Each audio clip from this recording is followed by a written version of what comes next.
언젠가 어느 책에서 본 이야기인데요. 건강에 대해서 지나칠 정도로 예민하게 반응하고 늘 염려를 달고 살았던 할아버지 한 분이 계셨대요. 이분은 소화가 조금만 안 되고 속이 좀 더부룩하고 그러면 혹시 내가 이거 위암에 걸린 거 아닌가? 이제 막 그런 걱정을 하세요.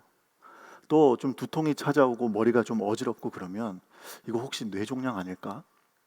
그리고 가슴이 좀만 답답하고 그러면 이거 심근경색이 아닌가? 이게 늘 이 건강에 대해서 지나치게 염려하고 그렇게 아주 건강에 대해서 굉장히 예민하게 반응하던 그런 분이셨는데, 어느 날 이 할아버지께서 그 TV 건강 프로그램 중에 무엇이든 물어보세요. 보신 적 있어요? 그걸 이제 거실 소파에 앉아서 이렇게 보고 계셨나 봐요. 근데 이제 이분이 TV를 이렇게 보시는데 계속해서 그냥 한숨을 푹푹 내쉬시는 거예요. 그러니까 이제 거실에서 이제 지나다가 며느리가 그 모습을 보고는 너무 그 시아버지께서 이렇게 한숨을 푹푹 쉬고 계시니까 걱정이 될 거 아니에요. 그래서 이제 조심스럽게 여쭤봤대요. 아니, 아버님 어디 편찮으세요? 괜찮으세요? 하고 이렇게 여쭤봤더니 이 이제 시아버지께서 하신다는 소리가, 아가야, 지금 저 방송에서 의사가 얘기하는 게 아무래도 꼭 내 얘기 같다. 설명하는 증상이 그냥 나하고 똑같은데 아무래도 내가 저 병에 지금 걸린 것 같다. 막 그렇게 걱정을 하시는 거예요. 이 시아버지가 너무 걱정을 하시니까 며느리도 이제 옆에서 보고는 마음에 괜히 염려가 찾아올 것 아닙니까? 그래가지고 이제 이게 무슨 병을 설명하는 건가, 나도 좀 들어봐야겠다 하고 시아버지 옆에 앉아서 TV를 같이 보고 있었대요. 근데 이제 이렇게 한참을 방송을 진행하다가 옆에 앉아 있던 아나운서가 우리는 지금 자궁암에 대해서 알아보고 있습니다. 그랬다는 거예요. 뭐 물론 이거 누가 지어낸 이야기 같아요. 근데 이 스토리가 염려를 달고 사는 이 우리 현대인들에게 참 중요한 깨달음을 준다. 그런 생각을 하게 돼요. 여러분 그렇잖아요. 할아버지가 어떻게 자궁암에 걸립니까? 이게 절대로 불가능한 이야기잖아요. 근데 마치 방송에서 의사가 설명하는 그 증상들을 들으면서 저 혹시 내가 저 병에 걸린 거 아닌가? 이렇게 염려하고 걱정하는 그 할아버지의 모습이 절대로 일어나지도 않을 일인데 지레 겁부터 먹고 근심할 때가 많은 우리들의 모습과 너무나 비슷하지 않은가, 그런 생각을 해보는 겁니다. 여러분 실제로 코로나19 이후로 방금 이 이야기에 등장한 할아버지와 같이 사소한 신체 반응에도 아주 예민하게 반응하고 병이 없어도 내가 병에 걸린 게 아닌가 그렇게 걱정하는 등 건강에 병적으로 집착하는 건강염려증 환자가 부쩍 늘고 있다고 합니다. 근데 문제는 뭐냐면 실제로 병에 걸린 게 아님에도 불구하고 계속해서 내가 혹시 이 병 걸린 거 아닌가 이런 건강염려증에 사로잡혀 있으면 진짜 없던 병이 생길 수 있다는 거예요. 그래가지고 의사들은 건강염려증이 과도해지면 우리 정신뿐만 아니라 실제로 우리 신체에도 그런 좋지 않은 영향이 나타날 수 있으니까 유의해야 한다. 그렇게 이제 경고를 하거든요. 근데 사실 이것이 우리 삶에도 그대로 적용이 됩니다. 병에 걸리지도 않았는데 계속 걱정하고 염려하면 우리 몸에 진짜 병이 찾아올 수 있는 것처럼 일어나지도 않은 일에 대해서 끊임없이 걱정하고 염려하면서 살아가면, 그러니까 우리 삶의 불안과 두려움이 계속해서 찾아오게 되고 그거에 휩싸이게 되고 결국은 우리 인생이 점점 더 불행해지게 되더라 하는 것입니다. 그런데 여러분, 이 근심과 염려가 우리에게 가져다 주는 가장 큰 문제가 뭔지 아세요? 이런 염려의 삶이 지속되면 우리의 어떤 육체적인 건강과 삶뿐만 아니라 영적으로도 깊은 무기력증에 빠질 수 있다는 거예요. 지나친 염려와 근심이 일어나면 그게 결국 우리로 하여금 영적 침체로 이어지게 하더라 하는 것입니다. 여러분, 일어나지도 않을 일에 대한 염려 때문에 극심한 영적 침체를, 영적 무기력증을 경험했던 대표적인 성경 인물이 누군가 하면 엘리야 선지자입니다. 바알과 아세라 그 선지자 850명과 싸워서 승리를 경험했던 그 위대한 엘리야가 아합 왕의 아내 이세벨이 자신을 죽이려 한다는 소식을 듣고 극심한 영적 침체에 빠지는 이 엘리야의 모습을 우리가 성경에서 발견하게 됩니다. 불과 조금 전만 해도 여호와 하나님의 이름으로 우상을 섬기는 정말 그 악한 자들을 향해 담대히 싸우고 물리쳤던 그 위대한 선지자 엘리야의 모습은 온데간데 없이 사라져버리고, 일어나지도 않을 일 때문에 이세벨이 자신을 죽일지도 모른다는 그 소식을 들었다는 이유 하나만으로 로뎀나무 아래에 앉아 하나님, 차라리 저 죽여주세요. 차라리 제 생명을 걷어가십시오. 그렇게 극심한 영적 무기력증에 빠져있는 엘리야의 모습을 우리가 성경에서 보게 되는 것입니다. 이처럼 이 염려라는 것이요, 우리의 건강을 빼앗고 우리 삶을 무너뜨리고 무엇보다 영적 침체까지 빠지게 하는 정말 너무나 심각한 요소이자 원인이 됩니다. 그래서 성경을 보면 우리 하나님은 끊임없이 우리에게 너 두려워하지 마라, 너 걱정하지 마라, 염려하지 마라, 그렇게 반복해서 우리에게 말씀을 주십니다. 오늘 우리가 읽은 성경도 마찬가지인데요, 예수님께서 지금 이 마태복음 5장에서부터 시작된 이 산상수훈 말씀을 전하시면서 오늘 우리에게 염려하고 근심하는 인생들을 향해서 아무 염려하지 마라, 그렇게 지금 말씀을 하시거든요. 근데 여러분, 문제가 한 가지 있습니다. 염려를 안 하고 싶은데 그게 안 되는 거예요. 염려를 하고 싶지가 않은데도 저절로 염려가 되는데 어떡하냐는 겁니다. 여러분, 우리 가운데 염려하고 싶고 걱정하고 싶어서 하는 사람이 어디 있습니까? 어떤 분이 그래요. 염려하지 말라고 하니까 어떻게 하면 염려하지 않을 수 있을까 염려가 된대요. 그러니까 염려를 안 하고 싶은데 어떻게 하면 안 할 수 있을까 염려가 된다는 거예요. 제가 이 염려하지 말라는 이 말씀을 주제로 지난 한 주간 설교를 준비하면서 참 아이러니하게도요, 제가 이 설교를 준비하는 내내 내가 이 설교를 잘할 수 있을까? 이 설교를 과연 우리 성도님들이 은혜가 되고 성도님들께 은혜가 되고 위로가 되는 말씀이 될까? 그런 끊임없는 염려가 찾아오는 걸 제가 경험을 한 거예요. 참 이게 우리가 원치 않아도 우리도 모르게 찾아오는 이 염려를 과연 어떻게 벗어버릴 수 있을까? 오늘 그런 주제를 가지고, 그런 관심을 가지고 오늘 말씀을 묵상하는 가운데 오늘 예수님께서 우리에게 주신 이 말씀 속에서 우리가 어떻게 하면 이 염려와 걱정으로부터 자유함을 얻을 수 있는지 한 두 가지 정도만 한번 비결을 살펴보려고 합니다. 바라기는 오늘 주시는 이 말씀이 저와 여러분의 삶의 능력으로 나타나 주님께서 주신 말씀처럼 우리 인생의 모든 염려와 걱정은 다 사라지고 기쁨과 감사로 충만한 우리 모두의 인생 될 수 있기를 주님의 이름으로 축원드립니다. 첫 번째로요, 우리가 염려로부터 자유하기 위해 꼭 기억해야 할 중요한 영적 원리가 무엇인가 하면, 우리가 하나님께 간구할 때 근심, 걱정, 염려가 사라지기를 구하는 것이 아니라 먼저 하나님을 향한 믿음을 달라고 기도해야 합니다. 우리 오늘 본문 30절 말씀인데요, 우리 이 말씀 같이 한번 한 목소리를 읽어보겠습니다. 함께 읽습니다. 오늘 있다가 내일 아궁이에 던지우는 들풀도 하나님이 이렇게 입히시거든 하물며 너희일까 보냐 믿음이 적은 자들아. 아멘. 이 말씀을 보니까요, 우리 예수님께서 불안해하고 걱정에 빠져 있는 인생들을 향해서 너희 두려워하지 마라, 염려하지 마라, 그렇게 말씀하시면서 바로 이어서 뭐라고 말씀하시는가 하면 믿음이 적은 자들아, 이렇게 말씀하시는 거예요. 염려에 대한 설명을 하시면서 우리 주님이 그 염려를 믿음과 연결시키고 계시더라 하는 사실입니다. 우리가 이 말씀에서 무엇을 깨닫게 되는가 하면 염려에 반대되는 개념이 믿음이다 하는 것을 우리가 보게 되는 거죠. 여러분, 염려, 걱정, 이런 단어의 반대말이 평안, 안녕, 안심, 그런 게 아니라 염려의 반대말은 믿음이래요. 그러니까 우리가 염려하지 않고 이 세상을 살아갈 수 있는 힘이 어디에서부터 나오는가 하면 믿음에서부터 출발한다는 거예요. 여러분, 우리 지난 주일에도 우리 담임 목사님을 통해서 같은 맥락으로 여러분 말씀을 들었지 않습니까?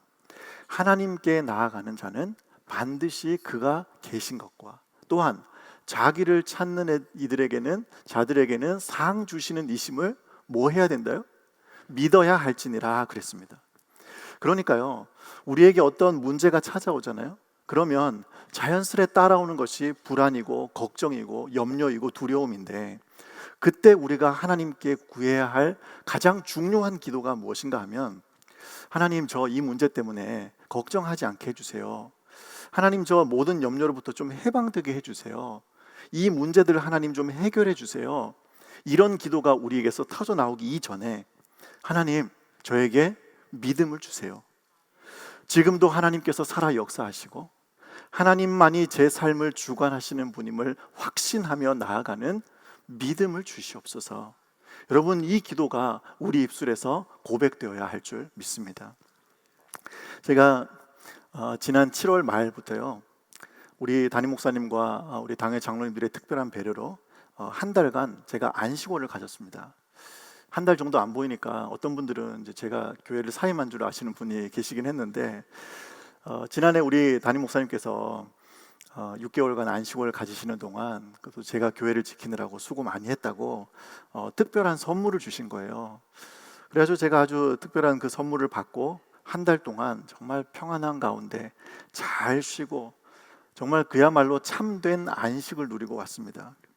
제가 이번 안식월을 얼마나 편하게 보냈든지, 제가 한 달을 딱 쉬었는데요, 몸무게가 3kg가 쪘어요. 근데 그 쉬는 동안은 잘 몰랐는데 정장을 입어보니까 이게 허리가 꽉 끼는 게 영 불편하게 느껴질 정도로 살이 많이 쪘습니다. 그러니까 한 달 동안 정말 마음 편안하게 그냥 푹 쉬고 돌아왔습니다. 다시 한번 우리 담임 목사님과 우리 귀한 당의 장로님들께 감사의 말씀을 드립니다. 아마도 제 평생에요, 이렇게 마음 편히 쉬어본 게 이번이 처음이었을 거예요. 근데 제가 언젠가 설교 중에 한번 말씀을 드렸던 것처럼, 사실 제가 이전에도 이렇게 쉬는 시간을 가졌던 적이 있었거든요. 그때가 언젠가 하면 제 유학길이 막혔을 때예요. 미국 학생 비자가 거절되는 바람에 한 달도 아니고 무려 6개월간 제가 안식월을 가졌거든요. 근데 제가 그때를 생각해 보니까 그 6개월이라는 시간이 제게 뭐 쉼과 회복을 주기는커녕 너무 그냥 고통스럽고 참 괴로운 시간이었어요. 6개월이나 되는 긴 시간이 저에게 쉴 수 있는 시간으로 주어졌음에도 불구하고 단 하루도 마음 편히 쉬어본 적이 없어요. 제가 이번 안식월이 끝날 때쯤에 제 스스로에게 이런 질문이 드는 거예요. 내가 이전에 그 유학길이 막혀서 6개월을 쉬었을 때와 달리 이번 이 한 달 안식월을 이토록 여유 있게, 정말 그야말로 아무 걱정 없이 마음 편히 쉴 수 있었던 이유가 어디에 있었을까? 그걸 가만히 생각을 해보는데 정답이 너무 간단하더라고요. 그게 뭐냐 하면, 이 안식월이 끝난 이후에 제가 돌아올 우리 교회가 있으니까 마음이 평안한 거예요. 제가 지금 안식월을 갖고 있는 그 순간에도 저를 위해서 기도해 주시고 또 부족한 저를 사모하는 마음으로 기다려 주시는 우리 교구 식구들, 우리 교회 성도님들이 계신다는 걸 제가 아니까요, 마음에 염려가 없는 거예요. 물론 뭐 몇몇 분들은 아깝다, 저 목사님 그때 가서 영원히 안 왔어야 되는데 뭐 그런 표정이신 것 같긴 한데요, 안식월 이후에 제가 돌아갈 교회가 있고 저를 환영해 주는 교회와 성도님들이 계신다는 것을 분명하게 믿으니까 걱정할 게 없는 거예요. 제가 무려 한 달이나 되는 긴 시간 동안 교회를 단 하루를 나가지 않아도 한 달 뒤에 교회로 돌아왔을 때 우리 담임 목사님께서 제 책상을 빼버리지 않으실 것이라는 그 강력한 확신이 제게 있으니까 염려할 게 없는 거예요. 근데 여러분, 제가 유학길이 막혀가지고 6개월을 쉴 때는 그럼 왜 그렇게 불안했을까요? 왜 끊임없이 제게 염려가 찾아왔을까요? 이 쉼의 끝에 뭐가 있을지를 모르니까 불안한 거예요. 제 미래에 대한 확신이 없으니까 근심하고 걱정하며 하루하루를 보내는 거죠. 그러면서 제가 깨닫게 되는 것이 이것입니다. 제가 만약 유학길이 막힌 그때에 하나님께서 내 인생을 책임지시고 하나님이 저를 가장 좋은 길로 이끌어 주신다는 정말 그 확신, 그 분명한 믿음이 있었다면 그 6개월의 시간을 좀 다르게 보낼 수 있었겠다, 그 생각이 드는 거예요. 분명 그 6개월 동안 이번 한 달보다도 훨씬 더 제대로 된 쉼과 안식을 누릴 수 있었을 텐데, 하나님이 나를 위해 the best way, 가장 좋은 길을 준비하고 계신다는 확신이 있었으면 제가 그 시간을 그렇게 허투루 보내지 않았을 텐데, 그런 생각이 드는 거예요. 우리 목사님께서 제 책상을 절대로 빼지 않으실 거라는 그 확신만 있어도 제 마음과 제 생각과 제 인생이 완전히 달라질 수 있는데, 살아계신 하나님이 우리 인생을 최고의 길로 이끌어 주신다는 확신이 있다면 여러분, 그 인생이 달라지지 않겠습니까? 그러니까요, 여러분, 결국 걱정과 염려의 문제는 다른 게 아니에요. 우리가 하나님을 신뢰하느냐 그렇지 않느냐에 달려 있는 거예요. 우리가 진짜 하나님을 믿고 살아가느냐, 그 하나님을 우리가 믿지 못하느냐, 여기에 이 핵심이 담겨 있다 하는 것입니다. 사랑하는 성도 여러분, 지금 여러분을 불안하게 만들고 여러분 머릿속에 끊임없이 떠오르는 염려거리가 무엇입니까? 아무리 생각해봐도 답이 보이지 않는 그 문제, 아픔, 걱정거리, 그것이 무엇이든지 오늘 이 밤에 하나님께 이렇게 간구하기를 원합니다.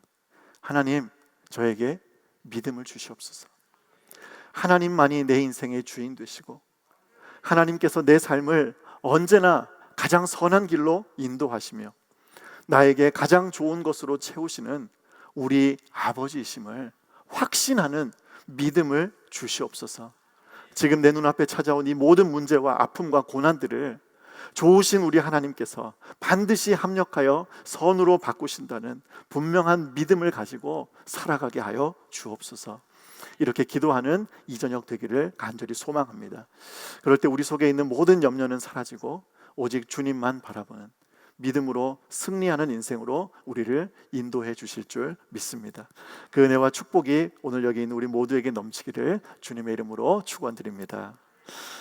그런가 하면 두 번째로요, 우리에게 그 염려할 상황이 찾아올 때 우리가 염려 앞에 매몰되는 것이 아니라 오히려 그 일을 통해 하나님께서 행하실 일을 믿음으로 바라보고 기대와 소망을 갖는 것이 너무나 중요하다는 것입니다. 여러분, 오늘 이 본문 30절 말씀인데요, 이 말씀 우리 다시 한번 읽어보도록 하겠습니다. 같이 봅니다. 그런즉 너희는 먼저 그의 나라와 그의 의를 구하라. 그리하면 이 모든 것을 너희에게 더하시리라. 아멘. 여기 보니까요, 먼저 그의 나라와 그의 의를 구하라. 그러면 어떻게 하신대요? 이 모든 것을 너희에게 더하시리라 그랬습니다. 우리가 이 말씀 너무 잘 아는 말씀이잖아요. 너희가 먼저 그의 나라와 의를 구하면 이 모든 것을 너희에게 더해 주시겠다. 근데 우리가 너무나 잘 알고 있는 이 말씀이 어떤 맥락에서 나오는 말씀인가 봤더니, 우리가 무엇을 먹을까, 무엇을 마실까, 무엇을 입을까 염려하고 근심하고 있을 때 그런 인생들을 향해 주신 예수님의 말씀이다 하는 겁니다.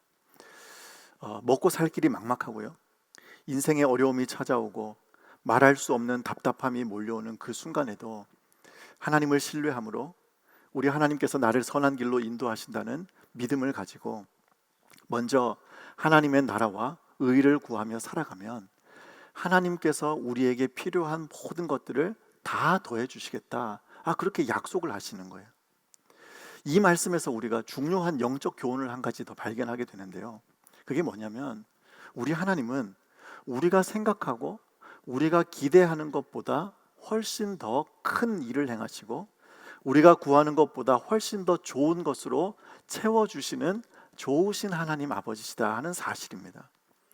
그러니까요, 우리 예수 믿는 사람들에게는 이런 자신감이 있어야 돼요. 우리에게 어떤 염려할 상황, 걱정, 두려움 이런 것들이 찾아오잖아요. 그러면 그냥 그 문제 앞에 매몰되는 것이 아니라 오히려 기대를 갖는 거예요. 내 인생을 가장 선한 길로 인도하시는 하나님께서 과연 이 문제를 어떻게 해결해 주실까? 내 지금 눈앞을 가로막고 있는 저 거대한 장벽을 우리 하나님은 도대체 어떤 놀라운 방법으로 이걸 해결해 주시려는 걸까? 우리의 모든 필요를 채워주시겠다고 약속하신 그 하나님께서 이 일들을 통해서 나와 우리 가정에 어떤 놀라운 일들을 보여주기를 원하시는 걸까? 오히려 기대하고, 오히려 감사하고, 오히려 소망을 선포할 수 있는 그런 자리로 나아가야 한다는 겁니다. 여러분, 성경에 등장하는 수많은 우리 믿음의 선배들 가운데 그들의 인생을 살펴보면 염려와 걱정 앞에서 끊임없이 기대와 소망을 선포했다는 것을 우리가 발견하게 됩니다. 우리 그중에 대표적으로 우리 여호수아라 인물을 한번 찾아보려고 하는데요, 우리 여호수아서 3장 5절 말씀입니다. 우리 말씀 같이 한번 읽어보겠습니다. 시작. 여호수아가 또 백성에게 이르되 너희는 자신을 성결하게 하라. 여호와께서 내일 너희 가운데에 기이한 일들을 행하시리라. 아멘. 지금 이 말씀은 가나안 땅에 들어가기 바로 직전 이스라엘 백성들을 가로막고 있는 요단강 앞에서 외친 여호수아의 선포입니다. 근데 여러분, 이 여호수아의 외침을 한번 보십시오. 눈앞에 그 범람하고 있는 그 요단강을 바라보면서 왜 이런 장애물이 우리 앞에 찾아왔지? 도대체 우리 하나님은 마지막까지 왜 이렇게 우리를 힘들게 하시는 거지? 도대체 이 요단강을 우리가 어떻게 건너가야 될까? 그렇게 불평하거나 걱정하거나 염려하지 않습니다. 여러분, 오히려 뭐라고 선포합니까? 여호수아가 또 백성에게 이르되 여호와께서 내일 너희 가운데에 기이한 일들을 행하시리라. 여러분, 눈앞을 가로막고 있는 이 요단강이라는 장애물을 바라보면서 불안해하고 불평하고 원망하고 두려워하는 것이 아니라 오히려 하나님께서 하실 위대한 일을 기대하며 바라보는 겁니다. 여호와께서 내일 기이한 일을 행하시리라. 여호와께서 이 문제 앞에서 놀라운 일을 보여주실 거다. 눈앞에 있는 이 거대한 문제를 하나님께서 도대체 어떤 방법으로 해결해 주실지 기대감을 가지고 하나님께서 하실 일을 소망하며 바라보는 것입니다. 여러분, 소원하기는 오늘 이 자리에 모인 우리 모두에게도 이 기대와 이 소망과 이 담대함이 있기를 바랍니다. 어떤 문제가 찾아올 때요, 이거 어떻게 해야 되나? 이 문제 이거 어떻게 극복해야 되나?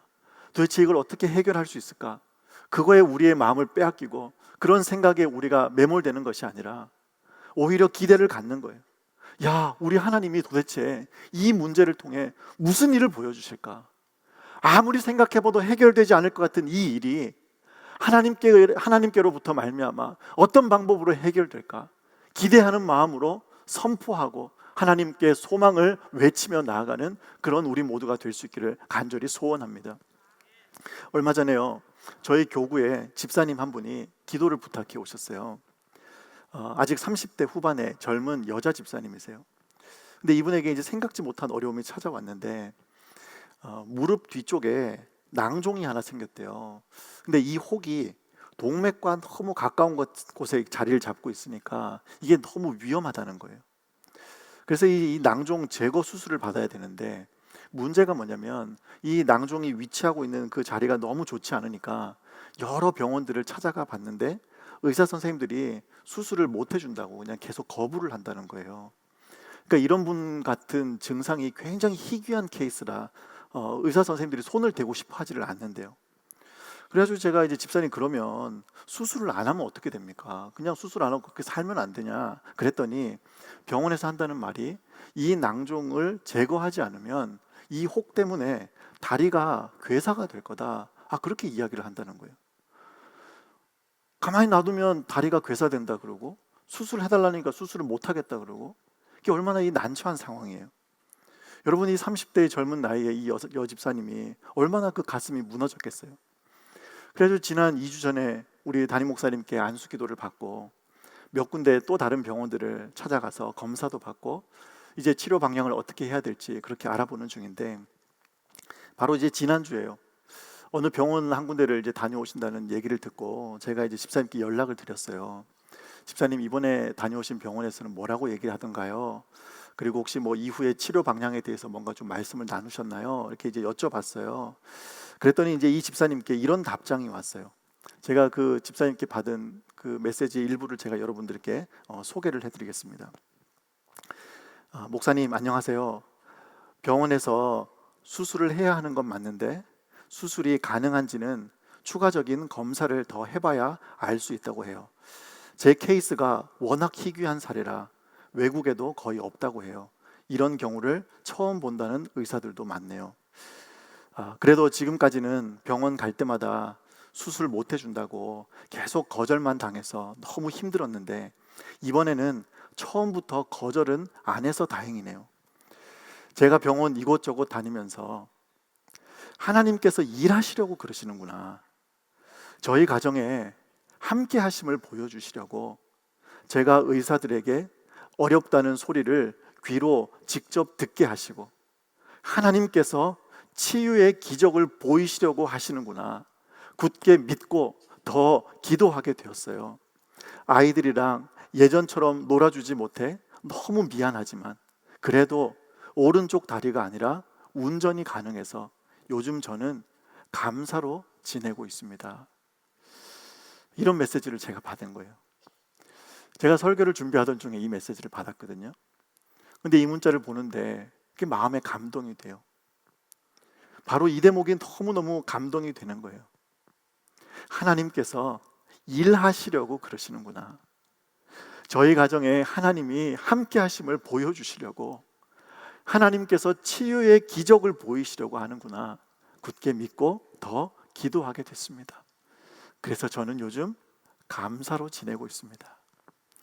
여러분, 이런 절망스러운 상황이 찾아올 때 주저앉아서 슬퍼하며 자신의 상황을 한탄하고 하나님을 원망하고 일이 잘못되면 어떡하나 걱정하고 염려하는 것이 아니라 오히려 하나님께서 하실 일을 기대하는 거예요.